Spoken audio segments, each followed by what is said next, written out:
Hey there, Karen here with Whiskey Sour, my stuffed animal, who will be a real animal one day. Will be replaced by a real animal one day. Unless he magically turns into a real animal before my very eyes. But won't that be a big day, the day Karen gets a real pup? I'm just going to grab him by the armpits and hold him up to the camera for you guys. And then I'll say nothing and I'll never write vlogs. I'll just every day show you my pup. Because as we know, when you go to YouTube, you can get like 6 million hits just from simply holding a pup up to a camera. And if he whistles, that's an extra 7 million, you know.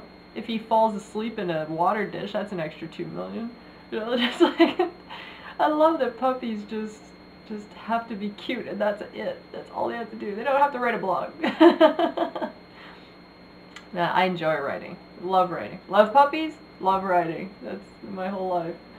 I'm going to be one of those old, kind of, you know, when an old man who's been a poet his whole life just kind of sits with a cigar and at some fireplace, you know, in a home out in the middle of 100 acres. That's going to be me, you know, just with a pup, or 10. I wrote a blog today called Who Are You?, which was inspired by Jim Morrison, who doesn't the phrase "Who are you?" just make you think of Jim Morrison. Or The Who.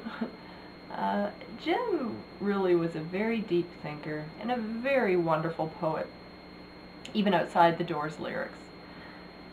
I've read so many of Jim's poems in books and on the internet, and just even stuff that are outside his lyrics. Lyrics, of course, are really great. But he was a deep thinker, and he lived very free. He obviously had a lot of complications in his life, but you cannot say that guy wasn't free. He was pretty free. The quote that I read from Jim this morning that inspired this was, "The most loving parents and relatives commit murder with smiles on their faces. They force us to destroy the person we really are, a subtle kind of murder." You know, it's very true. I'm not a fan of the curriculum in schools. It teaches us to be well-rounded, and if someone was to ask you what percentage of your schooling has assisted you in your life, what would your answer be? Like, how would you rate your schooling? Not how would you say what were your grades. Like, grades obviously reflect what you did back in school, but if you were to look back at your public school and high school, or any like a college or university after that, how would you rate it?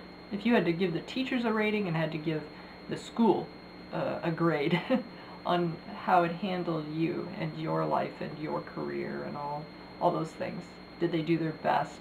Was their motivation good? All that kind of stuff. Well, how would you rate it? So here's how I kind of broke my public school and my high school down into 4 parts, where I broke it up between socializing skills, math and science, the arts, and physical activity. Basically, there's so many other obvious aspects to school, but I broke down my public school that way, and I broke down my high school that way. So for public school, socializing skills, I gave it a 5 out of 10. It was just like, yeah, okay, kids that are homeschooled versus kids that are in a public school system, they kind of, obviously kids have more socializing in the public school system, but as far as me developing socializing skills, 5 out of 10. Math and science, 9 out of 10. I felt like they really helped shape any pathetic amount of math and science that I have right now. I would definitely say it came from public school. The arts, 7 out of 10. You know, it has to, you know, kind of jam itself in between the math and sciences. And physical activity, 9 out of 10. I don't know if all schools like that are like that now, but growing up in Southern Ontario, I felt overall the public school was good for me. You know, I just, as far as getting lots of physical activity, learning a lot about math and science, and you know, the arts got in there, so I felt pretty good overall. The socializing skills was just difficult because of being picked on and bullied. But high school, socializing skills, I'm giving a 3 out of 10. Jamming a bunch of teenagers together in a great big building, it looks as though they're socializing, but kids learn to, they really have to, maybe that is a good skill, to learn how to adapt in these horrific environments where people are mean and stuff, you know. But, math and science, I gave it a 4 out of 10. In the arts, I gave it a 9 out of 10. Physical activity, 2 out of 10. I should have been homeschooled. This is how I look at my career. I've been out of school for a long time now. I'm not one of these people who missed school. I hated school. Thought it was awful. I should have been homeschooled. Being bullied and picked on didn't assist in me learning how to communicate or socialize. Public school is very good for me for teaching basic math and science, while high school was just overrun with those teachers who talked way above me or way over me and made me feel like my life would be useless without math and science. They just kept pressing that into you. A math and science teacher in my high school would make sure you knew that there was nothing else in life besides math and science. And I only rated the arts, gave it a 9 out of 10, because they saved me from the rest of all that other crap that was going on. And I was good at them, but I probably should rate the curriculum low because they downplayed the necessity for them. Physical activity was really encouraged in public school, but frowned upon in high school. You would be considered evil. Here's an instance. If you had to miss math or science because you had to go play volleyball or basketball or go to track and field, and you had to tell that math or science teacher who seemed to run the school, you know, in a very communist way, that if you had to go up and tell one of those math or science teachers that you had to miss part of their class because you had to go do something physical, you were considered evil.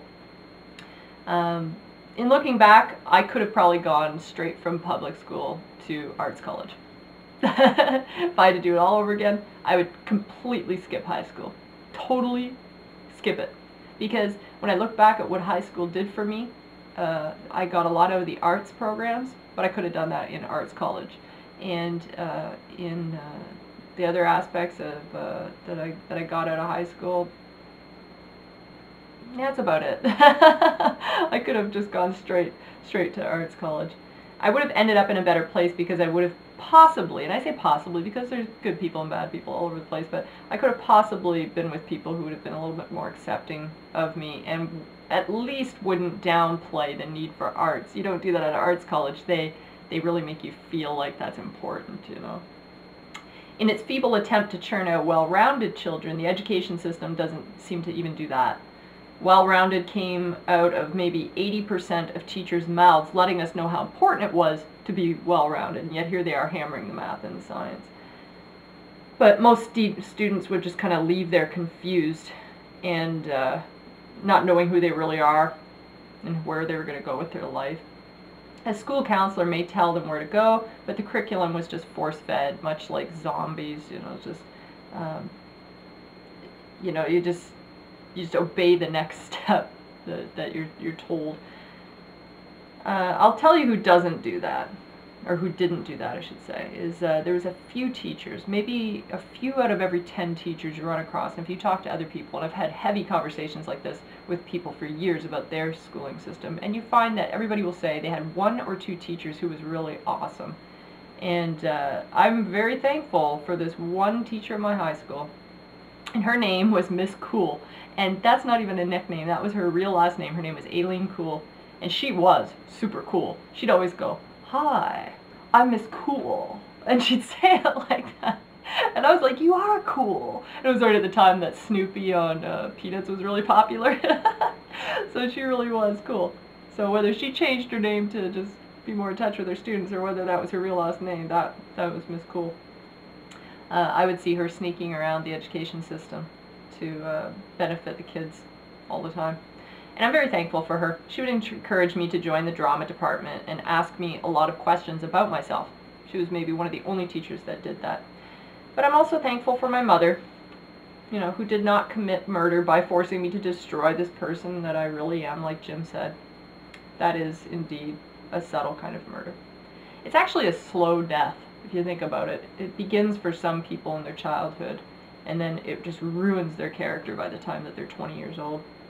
And then they spend the next few decades trying to find themselves. I'm still talking to people who are 40 and 50, still trying to figure out who they are and figure out what they want to do and figure out what they want to be. The kinds of things that they tried to make you decide by the time you were in like grade 11 or even earlier to try to get yourself prepared for university, they tried to make you decide those things.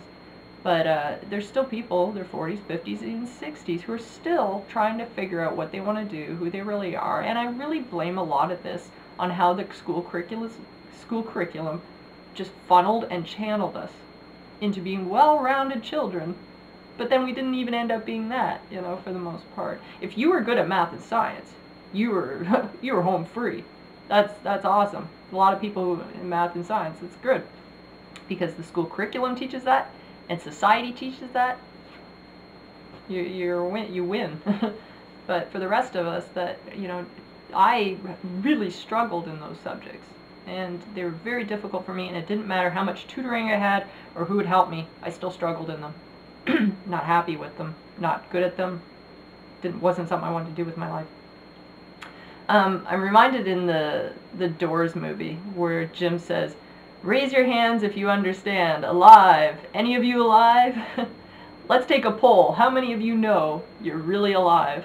And then he says, "That's BS." I have to say BS. That's not what he said, but I have children who watch my blogs. He says, "That's BS. Plastic soldiers in a miniature dirt war. Come on, how many people you know here know you're really alive? How many people know you're really alive?" That scene is just so amazing. You remember he jumps up on the car and he just looks like he's gonna fall off at the time, and then just like the crowd's just kind of following around. And I love that line, "Plastic soldiers in a dirt war." Like, what a fantastic analogy. Programmed by the system to do just what everyone else is doing. And parents and relatives often think they're doing their best for us, but channeling us in a way which makes them feel more secure. It's good to see that their motivation is there, and it's good to know what their motivation is. If it's if they have ill intent, or if they just have a good heart and want their kids to do well, you know, because I'm sure in many cases they do worry about us. My mother never force-fed. My mother never forced us to learn subjects that we had zero interest in. You know, she'd want us to keep our grades up, generally speaking, but instead she would encourage us to really take the path which was in alignment with our spirits. And it doesn't always pay as good, but I have a huge list of people I know who are at really good paying jobs right now who are not happy. Now, I'm sure it could be argued, like I've said this many times, that you should be happy if you have work right now, and I would agree with that. But surviving isn't living for these people, if you ask them. And when Jim says, "How many of you know you are really alive?" it's because most of us are zombies. And I've touched on that topic before. There's just so much more to life than being well-rounded. The last time I saw a Cirque du Soleil, I thought, those people are really living. I felt inspired, not to jump on that big death wheel, but to at least pour myself into what I love passionately. They may be unhappy for all I know, you know, I don't know that, but at some point in their life they did dedicate their whole self to into something that they were good at, and that is pretty cool. And we don't all have to be on the trapeze to know we're alive, but we should be living at our full capability, whatever that is. I hope that if you are a parent, you will assist your child in growing their spirit according to their passions and skills, and won't try to live vicariously through them. Everyone should be allowed to be themselves. After all, our life is our own. And I signed off today, giving my plastic soldiers some instruments to jam on. Like, put down your guns and pick up a guitar. Then I added a quick quote on the end of it. "Where's your will to be weird, man?" Jim Morrison. So I'll leave that with you guys today. I'm doing much better, thank you. Getting back into my deep philosophical self. So I will sign off today, and I will touch base with you guys again tomorrow, okay? Until next time, rock on. Right, Whiskey? Rock on. See you guys.